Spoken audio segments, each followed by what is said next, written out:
Here's Johnny. What is going on, ladies and gentlemen? I am your never popular host of the slowest growing, worst Battlebots podcast in all of creation, none other than Jack Finney, and across from me on the other side of the world, ready to bring in this episode all the way in from Australia, is the man who turned a pizza into an open-faced sandwich, a man with a burning hatred of Dr. Pepper, and some appropriately funny third joke. I don't know, I've had a long day.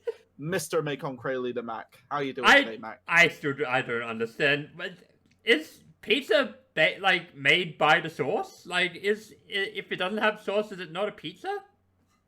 It's basically you've put toppings on what is essentially bread without the sauce. Well, yeah, but it's the specific type of bread.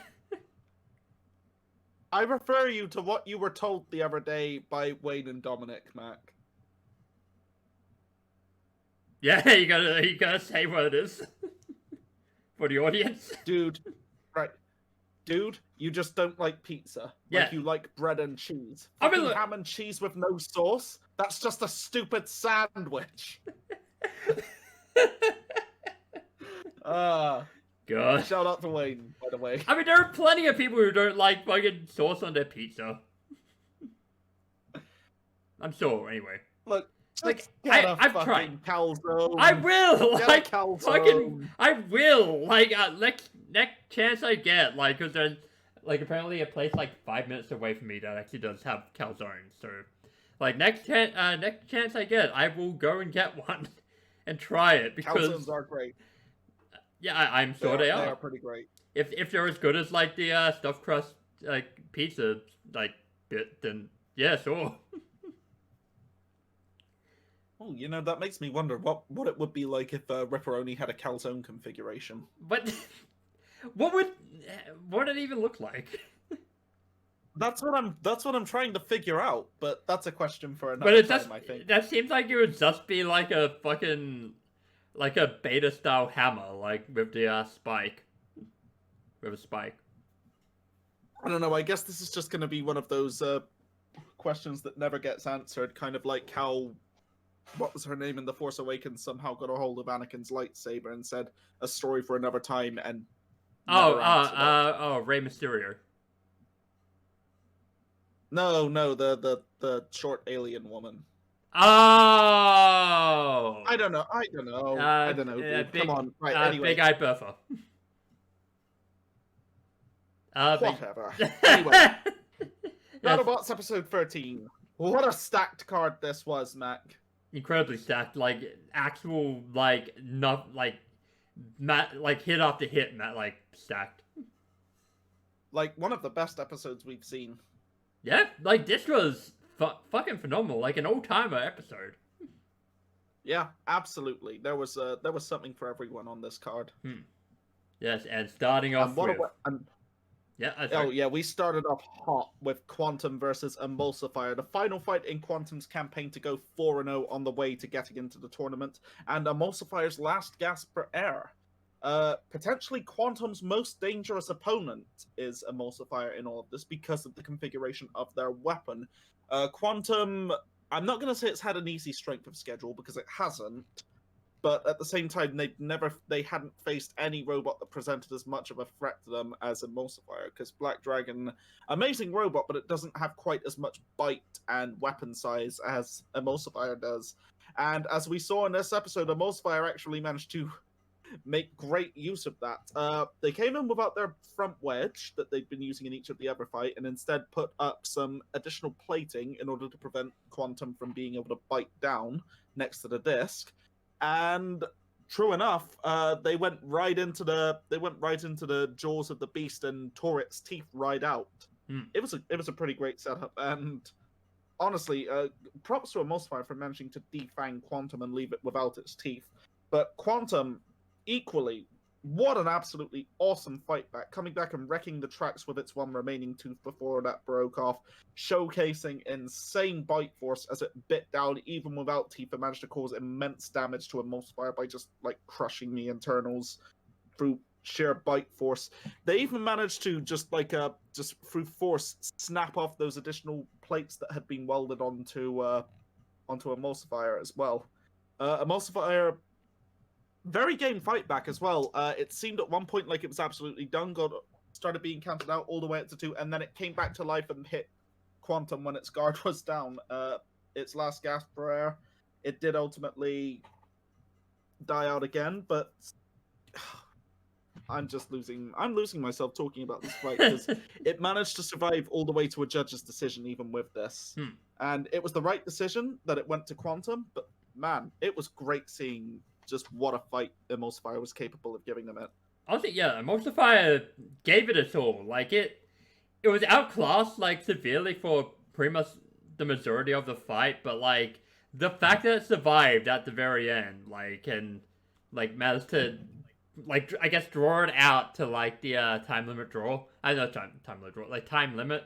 Like, that Emulsifier is a very well-built robot, and it didn't have the best run this season, but next season, like, hopefully they figure out the combination to get some wins going.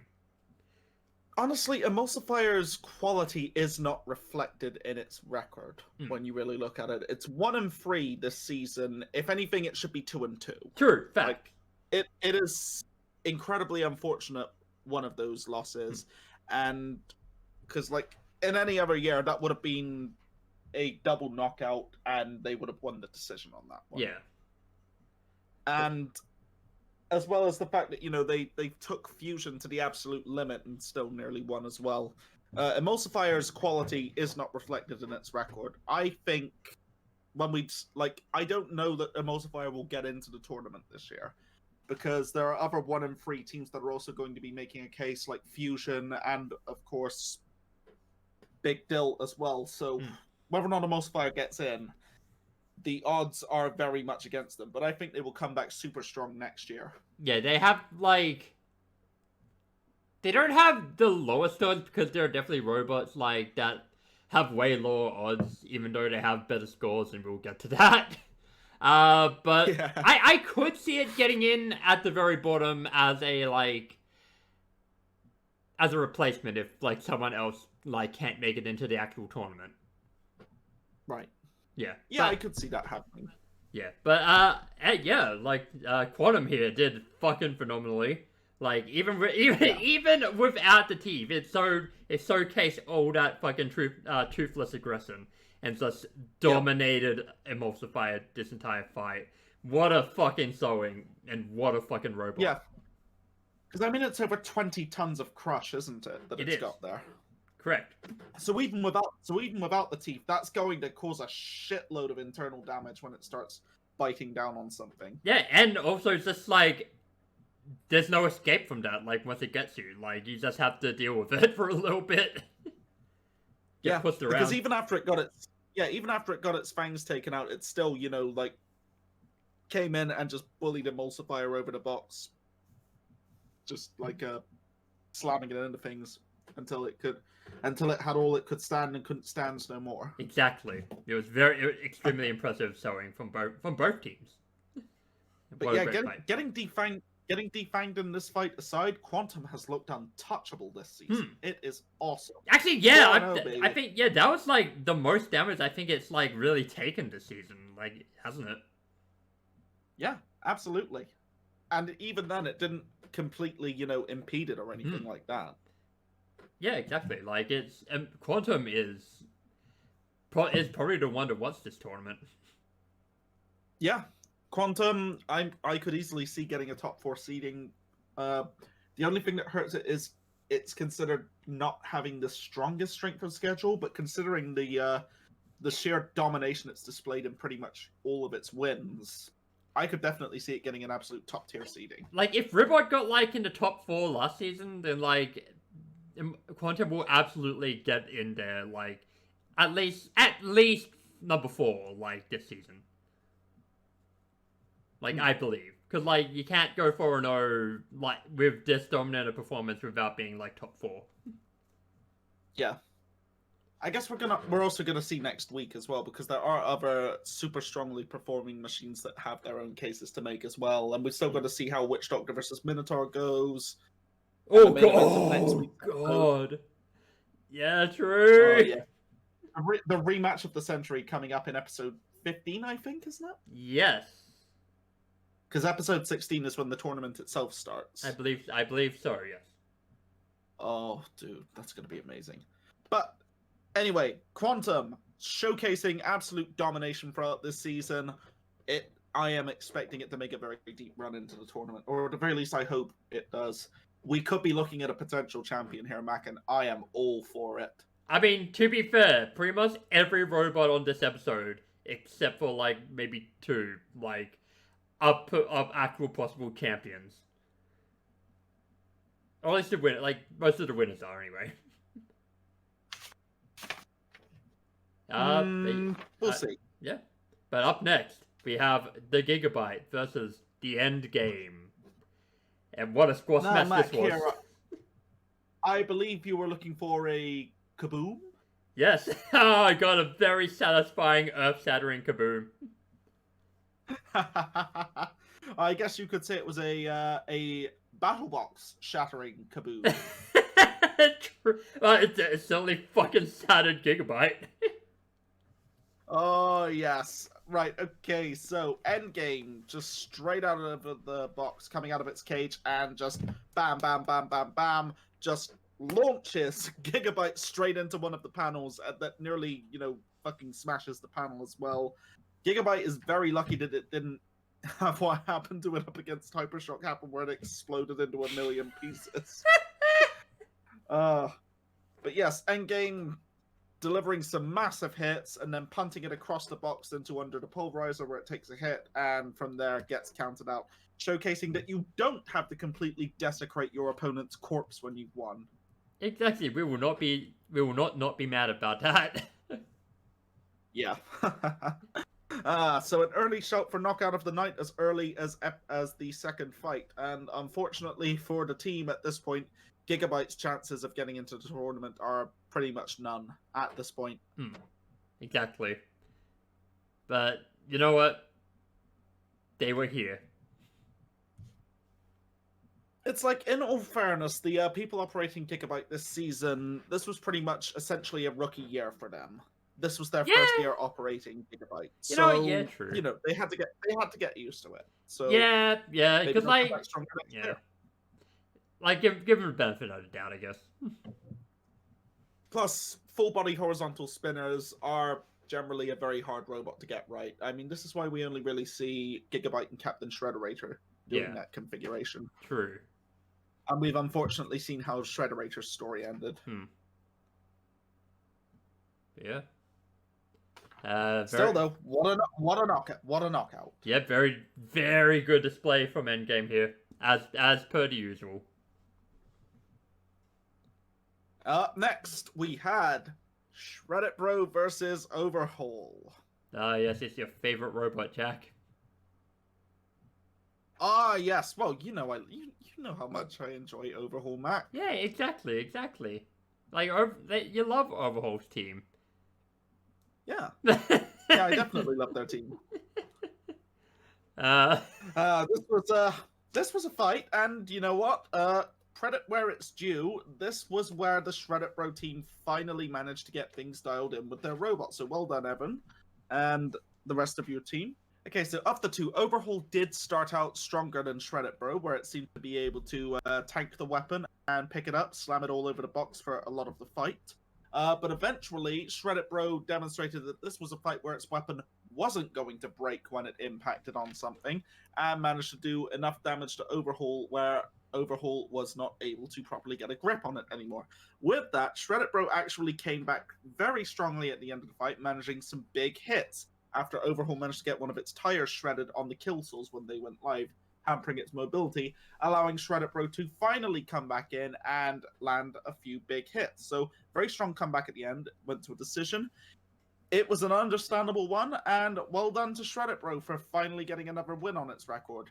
Shreddit Bro now hitting 2-2, which is honestly a higher record than I was expecting it to end up with, and a higher record than a number of other machines. Of course, strength of schedule and quality of wins is going to play a big hand in who gets into the tournament, and I think even with being 2-2 over certain other robots, I don't see Shreddit Bro getting in. If Shreddit Bro gets in over, like, most of a if it gets in over Emulsifier, that would be bullshit. Like if it gets in over Fusion, yep. which we'll come to in a minute as well. Like there's a lot of robots that like should be in more than Shreddit Bro, because they have had a shit fucking season, and like I'm happy that like the robot finally decided to do the right, like to actually work in its very last fight. But man, it's yeah, it took him just longer. Yeah. In any case, moving on, we have Rotator versus Fusion, a grudge match against Clan Waiachi here for Victor Soto after he got his shit kicked in by Hydra earlier in the season. Fusion, this was also a do or die type of fight as it was coming in at 1 and 2. And so, yeah, from here, we finally got to see who would really show up in the battle of the undercut, in the battle of the... well, how can I put this? Big Rotator coming in with its Rotator coming in with its undercutter configuration, while we saw Fusion coming in with its its dual vertical and horizontal setup as it always does. Big hits for the story of this fight, as the collisions actually ended up causing both robots to be inverted later on. Big hits from both. Unfortunately, Fusion was the one that gave up the ghost first, as its motors burst into flames while working upside down, and from there were big hits, and it went out fighting for sure. But yeah, Fusion unfortunately giving up the ghost, and with that, Rotator gets a well-deserved win, and Fusion unfortunately might be cooked, pun intended. I mean, yeah, like. It's a classic Fusion fight where it just catches on fire at the worst possible time. It wouldn't be Fusion if it didn't burst into flames, would it? True, it's expected at this point. As the heat causes its internal components to fuse. Exactly, yeah. But I'll say one thing's for sure, Mac. What was that? One thing's for sure. Yeah. God damn it, Reese, you aren't entertaining. He is. Oh my. He's starting to get it. It's starting to click for him, like the entertainment side of things. Yeah, Reese's deadpan nature is just absolutely brilliant. I absolutely love the guy. Yeah, like it. Oh yeah, like he is phenomenal. I want more of him. We stand the Waiachi. We stand Clan Waiachi on this channel, whether it's both the heel in Jake or the baby faces Reese. Exactly. Oh my god, it really is just the babyface heel dynamic there. It really is. But yeah, props to Victor Soto on Rotator for managing to score a quality win. Yep. And could this be enough to get them into the tournament? I think it will, albeit not with an especially high seed. Let's be real. They're going to do the Ty Dillinger thing where they just give it the gimmick seeding of 22 like they did that year. Probably, before. yeah. Just any excuse to give it the palindrome seeding, and it's certainly not going to get seeded number 11. Yeah, like... But seeded 22, good. I can see. 22? Oh, man. Why me? But yes, up next, Skorpios versus Ribbot. Yes, a major do-or-die fight for Ribbot in this one as well, because they must win or they're dead, having gone 3 straight losses. Yes. Now, Jack, do you know the story of the frog and the scorpion? Yes, I do. Well, it's good that this time the frog finally wins. Oh, yes. There was some big power from Skorpios at the start of the fight, as it seemed to push Ribbot across the box, but Ribbot managed to mount a massive offensive, and when it fully got going, oh boy, one word for this: brutality. It just fucking it teed off on Skorpios. Yeah, it ripped Skorpios a new asshole and then some. Like, tore it apart.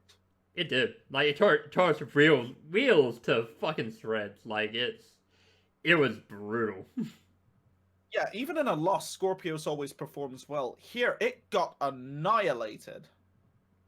Yeah, because they had the right configuration to actually take on Ribbot, but it's just Ribbot it needed a win. It desperately needed a win, and they fucking got it. Yeah, they murdered that Scorpion to death here. So Yeah. way to go to the Ribbot team, finally managing to dial it back in. Will it be enough to get them into the tournament? They do have the pedigree. It's And possible. honestly, I think of the robots that have gone 1-3, I think Ribbot is in with a chance of getting in. Yeah. At the very least, it's a get in more than Shreddit Bro. Yeah. With that, we come to our next fight of the evening, Dragon King versus Terrortops. The dragon versus the dinosaur. Oh, That it sounds is. that sounds like such a killer fight. It's just it's a straight up Power Rangers fight. Mac, could it be that they had jobber entrances? Oh, they did. They did. I mean, look, they're fucking rookie. They're young lions. Of course they're getting jobber entrances. It's more likely than you'd think. But Yeah. you know what? This was a fun rookie fight. It was. Honestly, yeah, it was. Like, it was a bit slow, but, like, it was fine. It was good. It's like, you could see the potential of, like, at the very least, Terrortops. Oh, yeah. It took a little bit to get going, but when it finally landed a big hit, what a hit it managed to land as it tore open one of Dragon King's tracks. Unfortunately for Terrortops, losing its own weapon in the process, but luckily that was where the lifter came in, as it managed to get some very good lifts in on Dragon King throughout the fight, managed to land a nice suplex. The big hit on the tread where it ripped open a tread, that was awesome. Went to a decision. Ultimately, Terrortops gets the Duke, and well-deserved indeed. Absolutely. Like, I still have very high hopes for Terrortops going forward. Like, you can definitely see where the improvements need to be made, and like I think this is going to be a big robot going forward. What? Well, here's the thing, Mike. Terrortops actually fought at Robo Games recently, and it performed quite well. Ooh. So who knows? They could be dialing it in. Nice. Like I have, yeah. Like, I hope I see big things. I hope they do great. They're great even. Yeah, I'm totally down to see more from them in the future. So here's hoping they get to properly compete next year. Yeah. Dragon King. Honestly, yeah, maybe it could be improved. Like, I think it could bounce back at some point, but at the same time, like the treads design is probably not the best to go with. I love the gimmick of Dragon King, and it's still a fun robot, but as to whether or not it can be competitive, they're gonna need to improve a lot of things in order to be truly competitive. Like, as a gimmick bot, it's good. It's better than Jumbo at least. But yeah, like they have to go back to the drawing board if they want to become truly competitive with it. Still lovely. Yeah. Good one for Terrortops, and an entertaining fight all around. Indeed. And up next, it's the main event. It is Copperhead and Ripperoni. The Lineal Championship is on the line right here. It was a great entrance for Copperhead in this fight as they ended up coming out of the pizza box as part of this. I loved how Ripperoni came in with the topping name being Snack in this one. We also got to see an insane-looking video package for next week's main event, which we'll talk about in a minute. But yeah, Copperhead versus Ripperoni. Now, Mac, do you remember earlier in the season when Copperhead fought Triton and put it in the iron butt? Correct, yes. Well, looks like Copperhead is going to be experiencing the feeling of how much it itches moving forward. Oh, yes. Oh, Ripperoni. Fucking proving that it is not a fluke robot. It is a fucking contender. Absolutely. Copperhead was not willing to go weapon to weapon with Ripperoni and was trying to get around to the side, but Ripperoni, in a display of brilliant driving, managed to swoop round to the back of Copperhead and tore its ass out using that giant flywheel. Basically, it gave it a big boot. Yeah, it gave it it absolutely tore out the back of it and then hit it again, and with that, Copperhead was dead in the water. Yeah. I don't remember seeing Copperhead get dominated that badly before. Yeah, this is the thing, Mac. All throughout this season, Copperhead has looked practically unstoppable. Like But here, Ripperoni just obliterated them. Yeah, like this Copperhead's just a massive chunk of like iron, basically, or like whatever the fuck it's made out of. Like an indestructible cube, basically. and Ripperoni just fucked it up. So yeah, well done to the Lineal champion. Oh god, you've got me doing it now. Look, acknowledge your champion. You want me to acknowledge him? Acknowledge him. But yes, shout out to Lineal champions and friends of the podcast, the Ripperoni team. Well yes, done, you're guys. done. Very impressive win. You know what, I have got to say just how impressed I am with Ripperoni. Like, all bias aside, like, they came in with their fight with Gruff and you could see the potential, but you thought, this is probably going to be a robot that's going to need a year to get everything dialed in. 3 fights later, they are absolutely one of the major threats for the title this year. I would say so, yeah. Like, I think it also depends on who they fight, because with Endgame, like, you could argue that fight was a fluke, but like, but yeah, like, in all honesty, we do have to take into account that Ripperoni did get a massive free hit, and an Endgame still nearly managed to beat them. Yeah, gave up the ghost just before Ripperoni could. But you know what? They still won that fight. And they won the next fight. And they won and they won this fight. Yeah, like Ripperoni, absolutely a major contender for the title this year. Absolutely. Who would have thought it? What looked like a novelty pizza box has turned into one of the most dominant performers this year. I'm gonna put like the comment, whatever comment I made, like in that episode 0, like right here, and like, yeah, just compare it to how it is right now. Flashback. I don't eat pizza. I don't like pizza. You hear that, everybody? Mac does not like pizza. You know, yeah, I don't like pizza. I've never liked pizza. Pizza's for nerds. Like, it looks like it'll be a fun time. Yeah, like, this is a nice looking... It's a gimmick bot. Yeah, it's... like, this looks like it could be entertaining, but again, you know, like, a couple of these gimmick bots that managed to get in, but they turned Orion away. That ain't right. It's kind of weird. What can you say? It's a gimmick bot. End of flashback. Nice. And with that, we come to the end of the episode where we will discuss now the trailer for next week's main event. Riptide versus Black Dragon. Oh man, what a fight that's going to be, Mac. They hyped the absolute shit out of this fight. Like, they know what they've got in this fight, yeah. This is... Because Riptide, they straight up presented them as heels in this. Yeah, this is the thing, because, like, they have gone out of their way in this particular package to show Riptide as being the more villainous team. This is despite the fact that in the last few episodes, commentary has tried to avoid painting Riptide as a heel or anything like that. So I wonder if this is a later addition to the show in the editing room, following the massive public outcry against Team Riptide. Yeah, I mean, they've had plenty of time to, like, see the feedback and decide, oh, maybe we should add this to the next episodes instead. They did have that 2-week break after all. Exactly.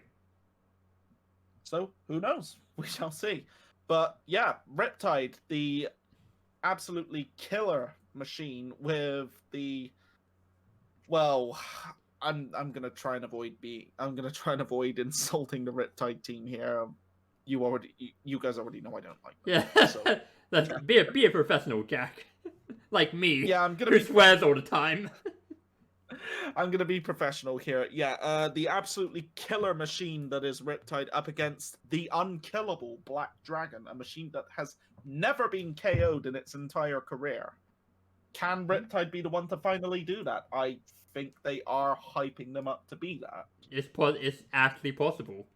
I don't want to see it happen, but it's absolutely possible. Same. Still, we shall see next week in what promises to be another absolutely killer episode as we continue to march towards the tournament itself. Yeah. And then, of course, the following week, the rematch of the century. Oh, yes. God, I can't wait to see what Minotaur. high package they have for that one. Minotaur versus Witch Doctor the Reckoning. The big grudge match from last year. God, that's gonna be the actual hypersuit. I am going to say I really hope that one of those two teams does end up facing Riptide and just, murders it to death. I hope so. God. Actually, have either of them actually fought Riptide before? Nope. Not the... Wow. Wait, hang on.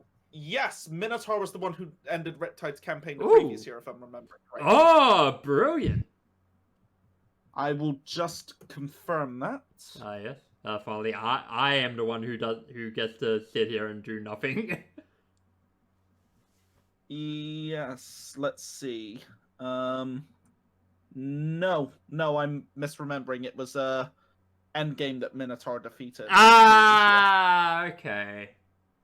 Riptide was defeated by Sawblaze. Oh, okay. I do not remember that fight at all. I think that's because Witchtide... Witchtide! Witchtide? That's a tag team! Oh my No, god! I Oh do no! not want to see Witch Doctor has turned heel! See that take time. Nobody's gonna team with Riptide. Everyone fucking hates Riptide. Oh god. And that's what you hear. Apparently, all of the other teams hate Riptide at this point. Oh god. They're just trying to put their Probably banners because- up everywhere. So yeah, if I'm remembering right, Riptide just got its ass ripped out by Sawblaze last time. Yeah, okay. But yeah, we'll see an absolutely killer main event next week, and then the following week we'll get the rematch of the century, and then it's on to the tournament itself. Bangers after Oh, bangers after so like- bangers. Oh, dude, I cannot wait. It's gonna be insane. This is honestly, yeah. This has the potential to be the greatest tournament like in Battlebots history, in robot fighting history even. Oh, for sure. With that, we come to the end of the episode. And Mac, despite our mixed commentary on it in this, attributed to me not really preparing that much of anything aside from my basic notes, fantastic episode. Absolutely, like it was. Yeah, like I said at the beginning, this is an all-timer episode. Like no bad fight. Like one slightly mediocre fight, but like you can attribute that to them being rookies. Like every other fight was fucking either great or an incredible spot. Yeah, true. But yeah, great job, guys. Great episode. Matt, do we have anything for the off-topic segment? Jack Awards. Oh, right, yeah. Yeah, We've not actually discussed it, have we? We have not, and that's why we're gonna do it right now. We're gonna discuss it live. Let's start with the KO of the night. Oh, easy here. Gigabyte versus Endgame. Absolutely, like close second place to Copperhead versus Ripperoni, but like, yeah, like Gigabyte versus Endgame just fucking smashing Gigabyte is incredible. Plus, honorable mention to Ribbot versus Skorpios. Oh yeah, true, that as well. Just because the sheer violence of that KO. Yeah. Fucking, we did some really good KOs in this episode. Yeah, it was an awesome episode. Hmm. Best driving. Ooh, that's a best driving. Very good. That's a good question, actually. Like Quantum? You could argue you could make a very strong case for Quantum. I would also say Ripperoni is a very good shout for this one as well, Like, because the fact that it outdrove Copperhead and disabled it in 2 hits when Copperhead looked unstoppable prior to this. True. That's a fact. We could give it to Terrortops. I don't know. Honestly, yeah, I have a Quantum or Ripperoni. Like, I'm absolutely happy with giving it to, like, either of them. I'm more inclined to give it to Ripperoni, to be honest. Yeah, okay, fair. Because, like, it was... Just because, yeah. Copperhead also an excellently driven machine, and Ripperoni just completely outdid it very quickly. Exactly, yeah. Like, yeah, okay, Ripperoni gets the best driver of the week. Yeah, pizza party up in here. Okay, the Spike Dudley Award. Shreddit Bro. Yep, it's got to be Shreddit Bro for this one. Coming back and managing to finally secure a convincing victory. Granted, it was over everybody's favorite resident jobber. Mm. But we still, say that with all due affection. Yeah. Overhaul is a quality jobber, to be fair. And to be fair, Overhaul was on top form in this fight, so Overhaul has been much improved this season, to be fair. it has. Compared to last year, where it's, if I'm remembering right, its only win was in the chair fight. The chair fight. I'm still kind of miffed that we didn't review that. Not the full episode, but like the chair fight itself, like would have been fun to talk about. Like even for like just a little laugh, but yeah. Good work for it, bro. You finally turned it on. Okay, so best loser. Best loser. Best loser. That would be Emulsifier in this case, I would say. Yeah, yep. I agree. Like, Emulsifier had the fire. Well, Fusion had the fire, but Emulsifier had the energy to, like, Emulsifier had the energy to push through, like, nearly getting knocked out. Like, by definition, that is the best way to not lose, and also to lose. And ultimately, they managed to give Quantum their best fight of this season so far. And considering that resume includes the likes of Black Dragon, that's saying something. That's true. That's a fact. Like, no other robot has put Quantum in that much danger this season. Yeah. So yeah. Just goes to show that styles make fights in this sport. Fair. Great job, Emulsifier. And now, okay, fight of the night. So our remaining fight of the night. Okay, so Emulsifier versus... Remember how Kenny was saying that it was possibly Shreddit Bro that had the fight of the night in this episode? I mean, look, we have to give it to that because he said it. Like, who are we to disagree? Well, I know exactly who we are to disagree. Fight of the night is Quantum versus Emulsifier. Yep, of course. Like, there's literally nothing else that fucking could be. What was he smoking when he said, like, Shreddit Bro versus Overhaul was? Smoking the hopium on behalf of the Shreddit Bro team, I guess. I guess, like, they literally paid him off to, like, say it. They needed, like, the motivation. They gave him like they gave him a cut to get them to acknowledge them. Exactly. Like, fucking Kenny's just gonna show up next episode. Oh, is it hot in here? He takes off his fucking coat and like he's wearing the cut underneath like Taz. They beats up Chris. Good. Remember the aces and eights. No, I try not to. Why, it had Bully Ray in it. He was a heel. That's why, isn't it? Yeah, that's true. In any case, that's the end of the episode for the week. Mac, what do you have for off topic this week? I have nothing. I actually have. I used up all my off topic last week. Jack, do you have any news? Nothing that would be that interesting to discuss here on the podcast. I successfully interviewed for a place to move in July, so that's something. But other than that, I'm back at work after my week off, and I hate the fact that I'm back at work after my week off. Yeah. How's the week off? Like, did you do anything interesting? Not really. I mostly just relaxed, and it was much needed. I hadn't had any time off since the start of the year. I mean, that's fair. Like, it's obviously good to, like, get some time off. Like, even if you don't do anything with the week, like, just having time to relax is, like, it's very beneficial, you know? Yeah, for sure. Yeah, okay. We have nothing this week. Well, when do we ever have anything? Oh, God, we are fucked. But yeah, okay. Good episode. Yeah, great one. Yeah, thank you for tuning in, everyone. Next week we have more of this bullshit. Well, we shall see, everybody. Yeah. In any case, until next time, take care. Have a great one. Goodbye.